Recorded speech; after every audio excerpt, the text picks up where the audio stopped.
Bibliosophie.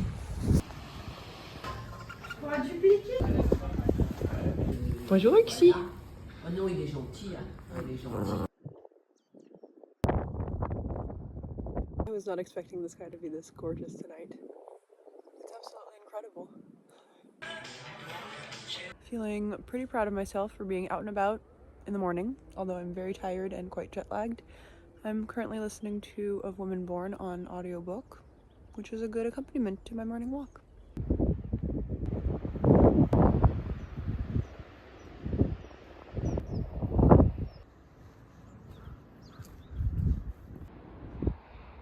C'est les femmes qui boivent du vin.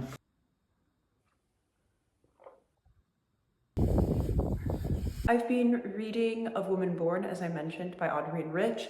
This is my first time reading it, although it's been sort of in my atmosphere for a little while. These are all essays on the institution of motherhood and how that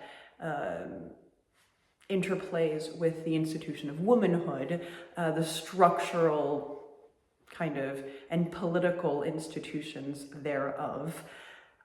The essays definitely have moments, blind spots, things that age not as well. Adrienne is a white woman. She is writing the first edition of this book in 1978, so she is writing from her experience, but largely there are not, in my opinion, too many of those moments. And what I really found interesting was the introduction, which she wrote in 1986 to a new edition, in which she addresses a lot of those things. She kind of head-on addresses some of her own blind spots and how things have changed around her in the 80s, in Reagan's America. So I actually found the introduction really, really interesting. I suspect she saw an evolution in feminist thought around her, and she acknowledges that there's a lot more writing on motherhood since her first publishing of Woman Born. I think she was also called out by fellow feminists and probably Black feminists. She had a long-standing relationship with Audre Lorde on some of her blind spots and lacunae, and I really found it very interesting that she addresses these in the introduction. It's a really interesting read, and to see how things evolve. And then, of course, how things do not. So many of the things that she talks about in the 1986 introduction are, unfortunately, so much the same for people in the United States and people all around the world. One of the things that she writes about that I've really enjoyed thinking about and have thought about before as well is anger. And she writes specifically about how women are denied anger, but I would expand that to really any marginalized group is denied anger. Specifically with women, with mothers, it's because they have to be compassionate, they have to be caretakers, and you can't be angry and a caretaker. And that has me thinking a lot, why is it that we think that we can't have both compassion and anger? There's no actual reason. The two can go together, and in fact, I think they often do. I am incredibly angry about many things going on in the world, and I think that is out of empathy and compassion for the suffering and the destruction of others. But I also realize that we're made to be afraid of anger for a lot of good and bad reasons. Righteous anger is politicized as dangerous because it is. It's dangerous to the status quo, and so we get that message constantly, of course. And then also, we do, for good reasons, fear anger, or at least I fear anger, because anger is violence, and it's not always righteous violence. It is abuse sometimes, and that is a kind of anger that I think is ineffectual anger often. That is festering anger, and that's usually also caused by political structures that are abusing us at various levels down the chain. It's this kind of inherited thing from person to person. So I've been thinking and writing a lot about anger and compassion in the past 24 hours or so.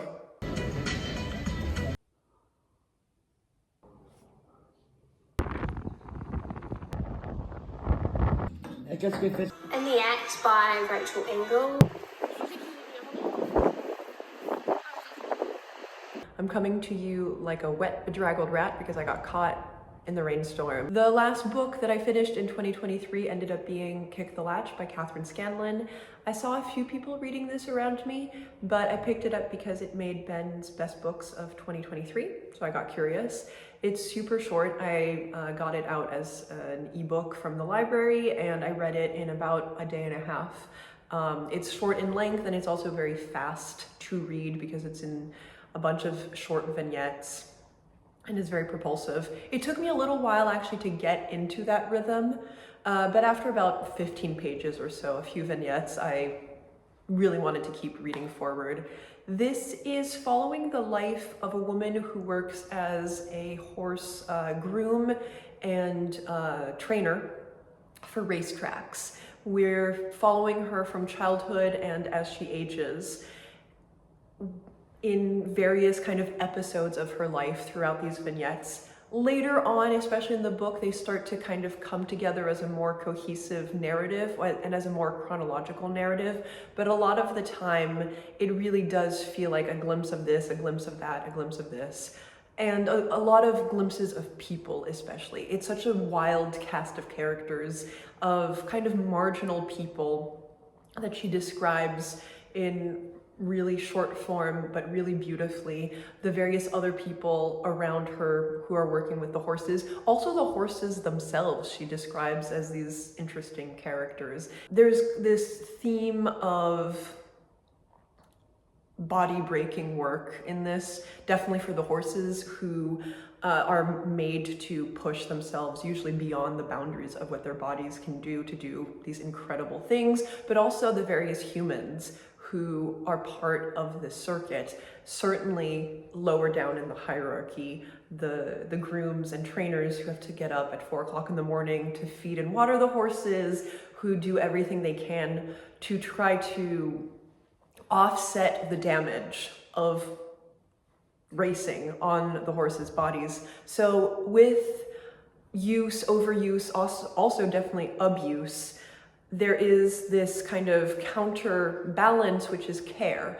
And you sense that Sonia, our main protagonist, is doing so much of what she's doing out of passion. Certainly she's completely smitten with horses at an early age, and that's what drives her to have this sort of weird life, but also really a deep care for the horses. She wants to rehabilitate the ones who are, have been given up on. She wants to break her own body to kind of offset some of the harm that is being done to them, and various other humans do that for one another. So there arises this sort of little ecosystem of abuse or care, because there's no stability. There's no geographic stability, there's no psychological stability, and certainly no financial stability really in the racetrack circuit for these people. So there comes to be care when somebody gets sick, when somebody gets injured, other people help them out. I want to share a couple of paragraphs from the end of the book that I think are pretty illustrative of the themes of it. From the penultimate vignette entitled "Remember This." By the time you're my age, you've had a lot of injuries, and where there's injuries, you get arthritis.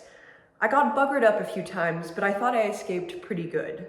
Now I wake up on a rainy day and think, I remember this. I remember it right here. And I think that is really beautifully illustrative of what this book is. It's a bunch of individual memories and some of them are scars, kind of for better and for worse, sometimes neutrally. There are a lot of scars in this book of all kinds, and they stay with you in your body. It's a life lived passionately and in a way that leaves behind signifiers in a body. And then one more, the very last paragraph of the book, I don't think I'm giving anything away, I think is really also illustrative. A race tracker doesn't say we won a race. A race tracker says we win. It's not proper English. It's not we won, it's not we will win. The race is over, it's already won, but we say we win, we win, we win. And the other book that I'm actually almost done reading is My Death by Lisa Tuttle. I first picked this up because I saw Kathryn reading it, and then in quick succession, actually, the left-handed reader, Renee, was also reading it, and I was deeply intrigued. This is about a writer who is recently widowed and has been having a hard time writing, and then she gets it into her head to write a biography as her next project. She wants to write the biography of Helen Ralston, who is a poet, artist, and the muse of the artist W.E. Logan. And so she goes down this literary sleuthing route. To the best of my understanding, I believe Ralston and Logan are both fictional characters. And this is very much in the tradition of detective work through the archives. It is about trying to look into the artists and writers who have inspired you, and that kind of obsession that drives academics, archivists, I guess, to do digging through the past. But I think it's also, there's this weird, almost supernatural tinge to it increasingly. I'm loving this book. I'm gonna read a paragraph, the very first paragraph from the introduction, most of which I haven't read actually, because I think it describes what the book is doing really beautifully. This is by Amy Gentry, and she mentions also A.S. Byatt's Possession, which is immediately what I thought of. This is another book that is about archive sleuthing and that kind of obsession with trying to reconstruct the past of literary figures that you admire. Why do we long to know more about the lives of our treasured authors? They're just people with cavities and grocery lists like the rest of us. Perhaps what we really crave isn't knowledge of them, but of the selves their words conjured when we first encountered them in an armchair or subway car or childhood home, a mental topography now haunted by that initial meeting between author and reader. The subgenre that exists to satisfy this curiosity, the, quote, romance of the archive, exemplified by A.S. Byatt's Possession, freely acknowledges the complications of such an entanglement. But Lisa Tuttle's novella, My Death, goes further, warning against the self-knowledge gained by venturing too far into that uncanny landscape. And I'm starting to get really that border of that warning, and I am really, really loving this book. So I will probably finish it today. So to be honest, I have been on and off extremely out of sorts. I went to bed very, very out of sorts last night. Tired, moody, grumpy, lonely, isolated, and feeling terribly unproductive. I'm feeling in general very, very unproductive. You might say, but Sophie, are you not on vacation? I guess, sort of. I worked until the 25th, then I took a flight here, and then technically I guess I was on vacation last week, but I never am on vacation. I'm not good at being on vacation. I always need to practice daily anyway, and I have to learn music, and I have to write things. And I suffer from what a lot of people suffer from, which is a complete inability to shut off. However, with that, I also feel completely unproductive. I have not been practicing enough. I've not been thinking of big picture things for the projects that I want to accomplish this year. I haven't been thinking of little picture things, of various corrections I need to do for an article, of an application that I need to get in, things like this. So all of it is weighing on me. I am trying to think of everything all at once. I'm doing all the things you're not supposed to do, basically, i.e. neither resting nor actually working. I'm sort of in a third worse in between place. So it is morning. My hair is almost dry, but it's clean and lovely. I see the tiniest sliver of sunshine. I am going to try to get some work done. I'm gonna practice right now. Let's see, I'm feeling a little bit more enthusiastic right now. I finished last night My Death, and I loved it. This was really great. It did go in the sort of direction I thought it might. I kind of figured it was going to a certain kind of plot, and it did. And it was marvelous. I really loved this as my first short read of the year. So that put me in a good mood, at least. Okay, and now I'm going to do some stuff. I'm particularly partial to the Shetland, of course.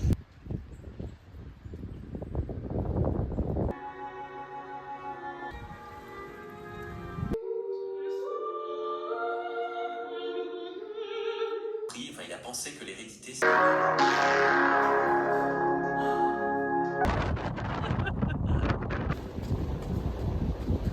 I am once again struggling with what to say and how to say it, but I'm about halfway through Of Woman Born.